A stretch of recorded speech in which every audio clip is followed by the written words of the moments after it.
बाबा साहब अम्बेडकर की 65वीं पुण्यतिथि है।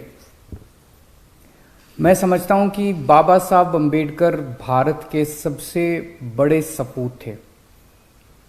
उन्होंने देश का संविधान बनाया। दुनिया का सबसे बेहतरीन संविधान बाबा साहब अम्बेडकर ने हमारे देश को दिया। पूरा जीवन वो दलितों के लिए, शोषितों के लिए लड़ते रहे, संघर्ष करते रहे। और अगर मैं कहूं कि शायद आज तक के भारत के सबसे पढ़े लिखे नागरिक थे, तो मुझे लगता है ये अतिशयोक्ति नहीं होगी। मैं नहीं जानता कोई और भारतीय जिसने इतनी पढ़ाई की हो। आपको शायद पता नहीं होगा कि उन्होंने 64 विषयों में 64 सब्जेक्ट्स में मास्टर्स डिग्री हासिल की थी। एक मास्टर्स डिग्री लेने में नानी याद आ जाती है, एक एमए करने में, एमएससी करने में नानी याद आ जाती है। उन्होंने 64 सब्जेक्ट्स के अंदर मास्टर्स डिग्री हासिल की थी। उन्होंने 2 डॉक्टरेट डिग्री ली थी, 2, एक अमेरिका से और एक इंग्लैंड से।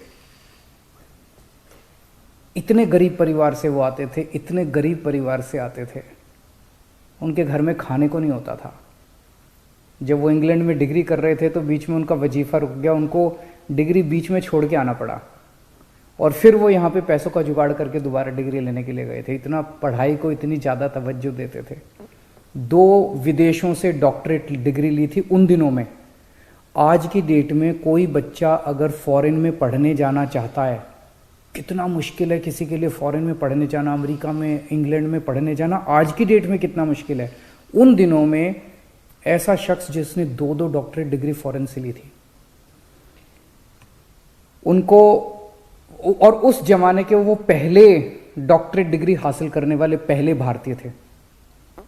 उनको 9 भाषाएं आती थी, 9 भाषाएं। और उनकी एक पर्सनल लाइब्रेरी थी, किताबों के बड़े शौकीन थे। पर्सनल लाइब्रेरी थी जिसमें 50,000 किताबें थी।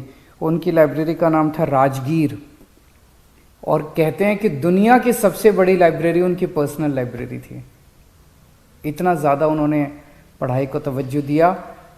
आज वो हमारे बीच में नहीं है, लेकिन भारत नहीं, पूरी दुनिया उनकी कितनी कद्र करती है, ये आप इस बात से सोच लीजिए कि लंदन के म्यूजियम में आज कार्ल मार्क्स के बगल में उनकी प्रतिमा लगी हुई है।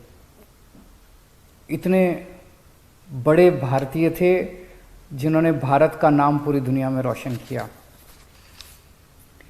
हम 75वां साल मना रहे हैं आज़ादी का, 75th ईयर ऑफ इंडिपेंडेंस।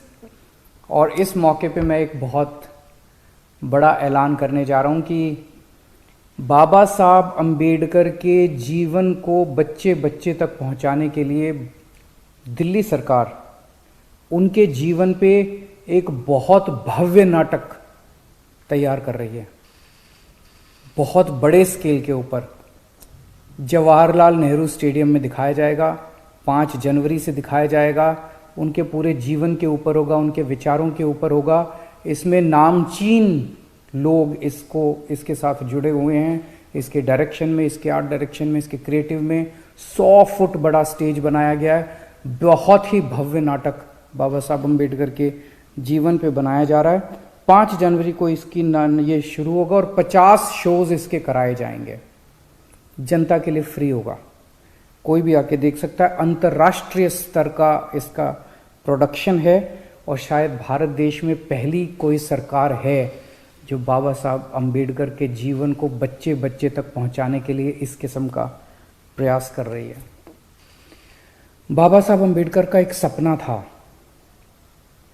जो जैसे वो बहुत पढ़े लिखे थे और उनको पढ़ाई की कीमत पता थी। उनका एक सपना था कि भारत के एक एक बच्चे को अच्छी से अच्छी शिक्षा मिलनी चाहिए, चाहे वो कितना भी गरीब क्यों ना हो। मैंने कसम खाई है कि बाबा साहब का सपना मैं पूरा करूंगा। आज 70 साल हो गए आज़ादी के, अभी तक हमारे देश के अंदर गरीबों को अच्छी शिक्षा नहीं मिलती। मैंने कसम खाई है, बाबा तेरा सपना अधूरा केजरीवाल करेगा पूरा। ओमिक्रॉन देश में एंटर कर चुका है। कई जगह से खबर आ रही है कि यहाँ भी ओमिक्रॉन के पेशेंट पाए गए, वहाँ भी पाए गए, दिल्ली के अंदर भी पेशेंट पाए गए। लेकिन मैं सबको कहना चाहता हूँ कि पैनिक करने की कोई ज़रूरत नहीं है, घबराने की कोई ज़रूरत नहीं है। मैं इस पे लगातार नज़र रखे हुए हूँ।